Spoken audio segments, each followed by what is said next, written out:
Après la constitution du premier conseil de l'islam en France, ce sont aujourd'hui les musulmans laïcs qui ont créé leur instance représentative. Toutes les tendances politiques sont en principe représentées, un peu comme au sein du CRIF. Ces défenseurs d'un islam laïque veulent faire entendre leur voix contre les fondamentalistes et devenir de vrais interlocuteurs dans le débat politique. Élodie Pacose, Marian Naguzinski. Ils sont médecins, professeurs ou patrons de PME, la plupart d'origine maghrébine, croyants. Mais tous ici défendent un islam moderne et tolérant. 250 personnes réunies cet après-midi à Paris pour créer un conseil musulman laïque. Le concept de musulman laïque peut étonner parce qu'il peut apparaître comme antinomique. Et il est vrai que si on regarde l'histoire de l'islam ou le texte coranique, il n'y a pas de séparation entre le politique et le religieux.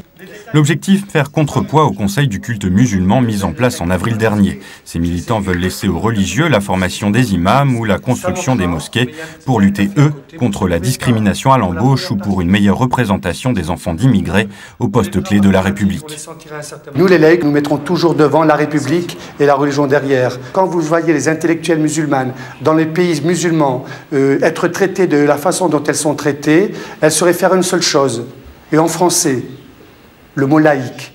Et c'est la résurgence du débat sur le voile qui a réveillé nombre d'anciens leaders des marches Beur de 83. Ainsi, Djidat Azdaït, elle ne fait pas partie du Conseil, mais anime un autre mouvement musulman laïque. Je pense qu'à l'école publique, on ne doit pas porter le voile, que les filles, elles ont autre chose à faire que de débattre sur ces questions, que les profs ont autre chose à faire que de négocier avec les familles. L'école, c'est l'espace de la transmission du savoir et d'apprendre la liberté de choisir une fois qu'on en sort. Reste à connaître maintenant quelle légitimité obtiendront ces collectifs musulmans laïques sur le terrain.